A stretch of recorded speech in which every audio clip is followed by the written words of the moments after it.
There is an hour that most people will never know, not because it is hidden, not because it is forbidden, but because the cost of entering it is not money, it is not talent, it is not even effort exactly. The cost is this: you must choose it before you feel ready. You must enter it before you feel worthy. You must return to it before it has given you anything visible in return. Most people decide that hour is not for them. They are not wrong. That hour does not ask for everyone, but for the boy in this story, a boy with no inheritance, no advantage, no particular gift that anyone had yet named. That hour became the quiet place where something slow and permanent began. He did not discover a secret, he discovered a practice. And the practice, over time, became something no one could take from him. This is how it happened. The village where the boy lived was not poor in the way that people starve, it was poor in the way that people stop asking. The houses were low and grey thatched. The fields beyond the road produced what they always produced. The mill turned. The baker opened. The men who had always worked the eastern plots worked the eastern plots, and their sons stood beside them and learned the angles of a hoe. No one said, "This is all there is." No one needed to. The arrangement was old enough that it had become invisible the way a stone wall becomes invisible when it has always been there. The boy's name was Cael. He was 14, then 15, then 16 in a way that did not feel different. He helped his father with the late season clearing. He carried water when it needed carrying. He was not lazy. No one would have said he was lazy. But there was something that lived beneath his daily work, a low, persistent sense that he was moving through days he had not made, that the shape of his time was determined by circumstances he had been handed and not by any decision he had made himself. He felt late. That is the only word for it, not late to a particular thing, just late, as though something had already begun somewhere without him, and he was only now catching the distant sound of it, already fading. He watched the miller's oldest son walk with a steadiness that seemed to come from somewhere inside rather than from instruction. He watched the woman who kept the herb garden at the edge of the lower road rise before light without complaint, as though the early hour was simply where she lived. He wondered what they knew that he did not. He assumed it was something they had been given. He assumed that readiness was a gift, not a structure. He would hold that assumption for a while longer before it cracked. The autumn Cael turned 16. His father took work in the northern field arrangement, longer hours, earlier mornings. A foreman who kept account of arrival, Cael was left to manage the household wood supply. He was also, for the first time, left with unstructured hours. Evenings opened before him like rooms with no furniture. He did not know what to do with them. He sat at the wooden table after supper. The firelight was low. His mother mended near the far wall. The bread from the midday meal sat half finished on the board. He was not unhappy. He was nowhere. That is different. Unhappy is a feeling. Nowhere is an absence of direction. He told himself he would begin something. What, he could not have said. Once conditions improved, once the weather turned, once his father returned, once he was older, once he felt more capable. He was not wrong to feel these things. He was only wrong to believe they were reasons rather than sensations. The distinction would take him some time to learn. The crack did not come through a lesson. It came through a small observation. One evening in late autumn, Cael was asked to deliver a bundle of dried herbs to the woman who kept the lower garden. He had seen her often from a distance, always early, always moving, with that unhurried deliberateness that he had mistaken for peace. He went at dusk. She was still working when he arrived. She looked up without surprise. "You came late," she said, not unkindly, and he told her the afternoon had been long. She nodded, took the bundle, turned back to her work. Then, without looking at him, she said something that Cael would return to for months afterward. She said, "The morning hour is the one hour the day cannot borrow from you." He did not understand it fully. He thanked her and walked home in the gray dusk light. But the sentence stayed. That night, Cael sat longer than usual by the low fire. He thought about borrowed time. He thought about the way his days seemed to begin already in debt, already responding to something, already reacting, already behind. He thought about the morning hours he had never entered. He did not make a decision that night. He was not the kind of story where a single night produces a decision. He simply allowed the question to sit beside him instead of dismissing it. And that, the willingness to sit with a question rather than close it, was itself a small beginning. It happened on a Tuesday in early winter. No particular reason. Cael woke before the bell. He did not know why. His body had shifted for some reason he could not name. He lay in the dark and felt the cold air of the room and heard nothing. The rest of the house was completely still. He lay there for a long moment. He thought about going back to sleep. He thought about the warmth of the blanket. He thought about the woman's sentence. "The morning hour is the one hour the day cannot borrow from you." He sat up, not because he was certain, not because he was inspired, only because he was willing. He dressed in the cold room without a candle. He went to the door. He opened it. The air outside was sharp and gray dark. He stood on the threshold for a moment, then he stepped out. The path behind the cottage ran toward the hill above the lower field. He had walked it 100 times in daylight. In this hour, it felt entirely different, not frightening, narrower, more present. The ground was cold and firm. His breath came in small, visible clouds. The sky above the eastern ridge held a darkness that was not quite full dark, and something between night and morning that had no proper name. He walked slowly. He was not trying to prove anything. He was not practicing anything. He was simply walking in an hour he had never entered. When he reached the top of the small hill, he stopped. Below him, the village was completely dark, every window dim, every path empty. He stood there in the cold and the silence, and he did not feel powerful. He felt something quieter than that. He felt separate, not lonely. Separate in the way that a decision makes you separate, in the way that choosing something no one else is choosing in that particular moment creates a small private distance between you and the pattern everyone else is in. He stood until the first thin gray began at the horizon. Then he walked home. He did not tell anyone. He went back the next morning, not because the first morning had given him something, because something in him wanted to return before he talked himself out of it. The second morning was harder than the first. The first morning had novelty. The second morning had only cold. He sat up in the dark, and there was no feeling of willingness this time, only a dull resistance and the memory of a choice he had made the day before. He made the same choice again. He went outside. The third morning he came close to not going. He had slept badly. His body felt heavy. The walk seemed pointless in a way that it had not seemed the 2 mornings before. He lay in the dark and ran through the reasons it did not matter. He was not a farmer who needed the early hour. He was not a scholar with texts to study. He was not building anything that required these mornings.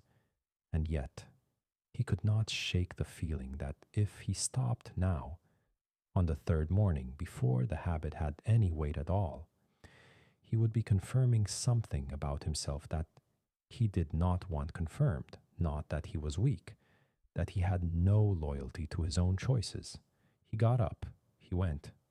By the second week, something small had shifted, not in his circumstances, in the crossing itself. The moment of waking was still uncomfortable, but the resistance was shorter, less argumentative. Where the first mornings had produced a debate, now there was only a brief heaviness before the body began to move. He noticed this without naming it. He only knew that the going had become slightly less effortful than before. He did not know yet that this was the most important thing that was happening. He did not do anything dramatic. This is important to say clearly. He did not use the hours for studying scrolls he did not have, or training for a trade he had not entered, or building a plan he did not yet understand. He walked. He thought. He sat on the hill above the lower field. Sometimes he brought a cloth and wiped the frost off the low stone wall near the path and sat on it. Sometimes he only stood. But in standing, in being present in an hour when no one asked anything of him, when no one could assign him a task, when no one required his attention, something was being built that had no visible shape. He was becoming someone who made choices before the world asked him to react. He was practicing, without knowing the word for it, the discipline of authorship, not over others, over his own morning. That is a small thing. It is also the beginning of every other thing. One morning near the end of winter, Cael sat on the frost-cleared wall and watched the sky change. He had been waking before dawn consistently for 6 weeks. Nothing in his circumstances had changed. His father was still in the northern arrangement. The cottage was the same. The wood still needed splitting. The village still slept until the bell rang.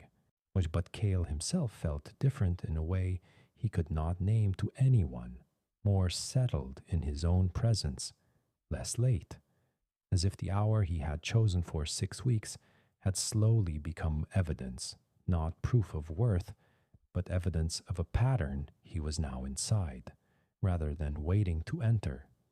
He thought about the boy he had been at the kitchen table in the autumn, sitting in the low firelight, waiting for conditions to improve before beginning. He did not judge that boy. He had simply moved away from him. In early spring, Cael became ill, not seriously, a fever that lasted 3 days, a heaviness that lasted a week after. He did not wake before dawn during those days, and when his body recovered, he found that the habit had softened in a way he had not expected. The first morning back, the resistance was almost as heavy as it had been at the beginning. Not as heavy, but close. He lay in the dark and felt the familiar weight, and for the first time in weeks the thought arrived clearly. What exactly has this given you? What has changed? What visible thing is different? He had no answer. The village was still the same. His place in it was still the same. No one had noticed. No one had offered him anything new. No doors had moved. He was aware in that moment that he could stop. He could call the illness a reasonable interruption and allow the early hours to return to the village, to his father's timing, to the pattern everyone else moved in. No one would know. No one would blame him. He lay in the dark for a long time. Then he sat up. He went to the door. He stepped outside. The morning was gray and cold and still. He walked the familiar path, slowly. His body was not fully recovered, and the air felt colder than usual. He reached the hill. He stood. He did not feel rewarded. He did not feel anything especially meaningful. But something had happened in the choosing. He had been given an opportunity to let go of his own structure, and he had declined. Not dramatically, quietly. That declining That private refusal to let circumstances decide for him was itself a form of stabilization he would not have words for until much later. He stood on the hill until the first gray became dull gold. Then he walked home. There is a period in any real formation when nothing visible is happening. This period is longer than it should seem. It asks more patience than it announces. Cael was in that period for most of the spring. He rose before dawn. He walked his hour. He returned. He worked his days. He went to sleep. He repeated. No one in the village knew. His mother noticed he seemed calmer, but she said nothing about it directly. His father, returned from the northern arrangement, remarked once that Cael had been doing the woodwork with more consistency than before. Cael nodded and said nothing. These were not rewards, they were faint reflections. The first quiet signals that something in him had reorganized and was now being expressed through ordinary work in a way that ordinary work could not entirely contain. He did not recognize them as signals at the time. He only knew that the days felt less reactive, that when something unexpected arrived, a broken axle, a dispute with a neighboring boy, in a task he had not anticipated, when he moved through it with a slight steadiness that had not been there before, nothing grand, a different quality of response, as if there was a small floor beneath his mornings that the disruptions could no longer quite reach. The woman with the herb garden saw him one morning in late spring. He was walking his path just after dawn, returning toward the cottage. She was already at work in the lower garden. She watched him pass. Then she said, without ceremony, "You have been at it a while." He stopped. He looked at her. He said, "How did you know?" She said, "Your pace. It is not searching anymore." He did not know what to say to that. She returned to her work. He stood for a moment, then continued home. But her words followed him for the rest of the day. Your pace is not searching anymore. He held that sentence carefully, the way you hold something that is fragile not because it is breakable, but because it is exactly right. In the summer, there was a dispute in the village. A portion of the lower field boundary had been moved. Whether by water erosion or by deliberate encroachment was unclear. Two families disagreed. The foreman from the eastern arrangement was called to adjudicate. He was a practical man who preferred resolution to argument, but the dispute had already become personal, and the families were no longer listening to each other. The foreman needed someone to map the original boundary positions. He needed someone methodical, someone who would walk the line carefully without rushing, someone who would return 3 mornings in a row to verify. He asked Cael's father. Cael's father said he didn't have the time, but his son did. The foreman looked at Cael. Cael said he would do it. He was given a length of rope and 3 days. He did the work the way he had been walking his morning hour for 7 months, carefully, without rushing toward conclusion, returning the next morning to confirm what the previous morning had shown. On the 3rd day, he brought the foreman a measurement and a description he had written in rough letters on a piece of board. The foreman read it twice. He looked at Cael. He said, "This is clear work." 2 words, not a celebration, not a public recognition, not anything that would have satisfied someone looking for external confirmation of their worth. But Cael felt something settle in him. Not pride exactly, recognition. The work he had done in those 3 careful mornings was directly shaped by 7 months of returning to a cold hill before dawn, not because it gave him anything visible, but because it built in him a relationship to patience and methodical presence that expressed itself naturally in careful work. He had not trained for this. He had trained in the practice that made this possible. The boundary mapping was only the first place it showed. There is a test of real formation. It is not whether you can maintain the habit when conditions are favorable. It is what remains when the habit is interrupted. In the late summer, Cael's family had a hard month. His father's arrangement fell through. The household needed him in ways that left no room for the early morning walk. For nearly 3 weeks, Cael did not walk the hill. This time, he did not feel the same fear of what would be lost. He felt the absence the way you feel the absence of a regular meal, with a low awareness that something nourishing was not present, not with a panic that everything would dissolve. He helped his family through the difficult weeks, and when the weeks resolved and space returned, he went back to the hill on the first morning without ceremony, no renewed vow, no fresh declaration, no feeling of returning to something he had broken. He simply returned because the crossing had stopped being a habit. It had become something closer to character. And character does not need recommitment the way habits do. Character is what you return to without asking yourself whether you should. He stood on the hill in the early gold light of late summer. The fields below were at their fullest, and the green of the lower plots deep and complete in the warm season light. He held his wooden staff, the old one, that had leaned in the corner of the cottage for years. He had started carrying it some months ago without deciding to. It felt useful on the hill path.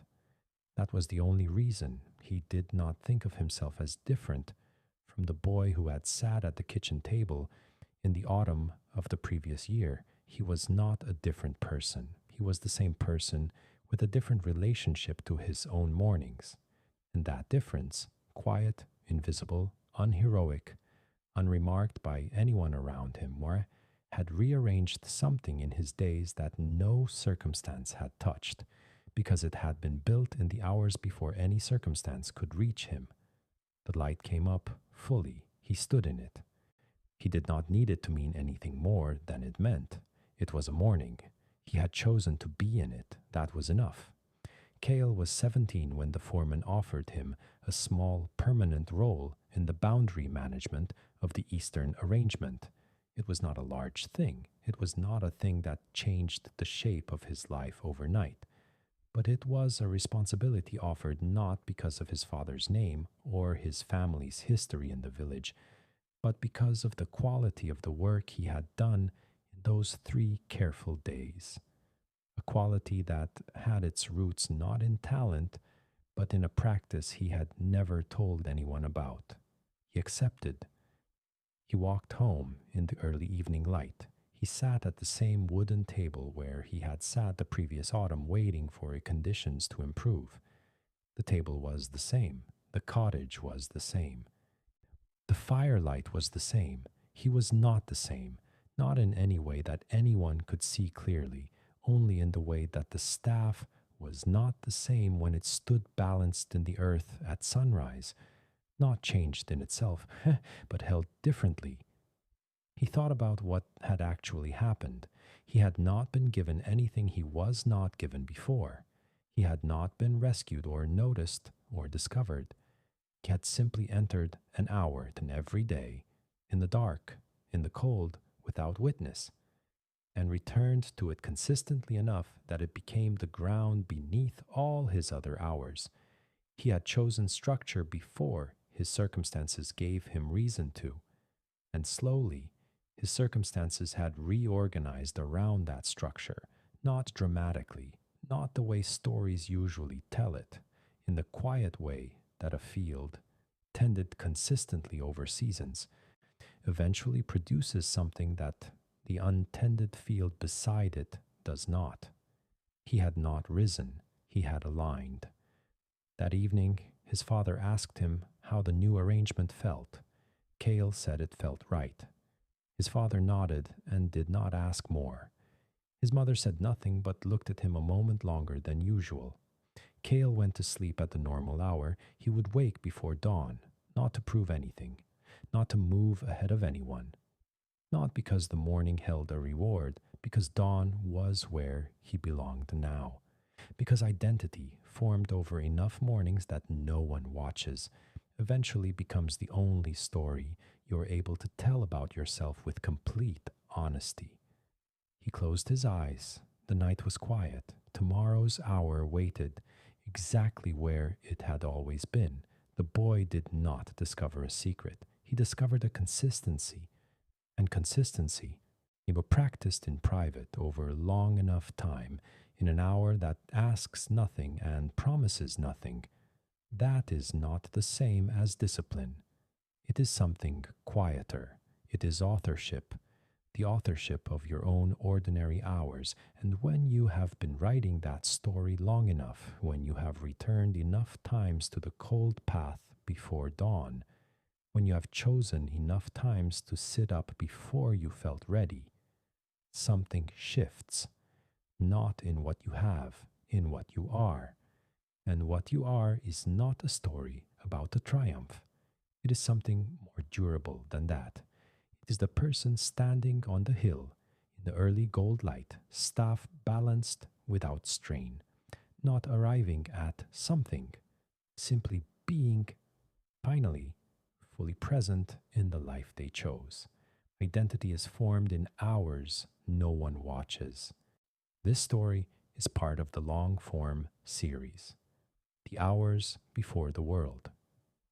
If this story settled something in you, if some part of you recognized the boy at the table waiting, then perhaps you already know what to do tomorrow morning, not dramatically, only quietly, before the world asks anything of you.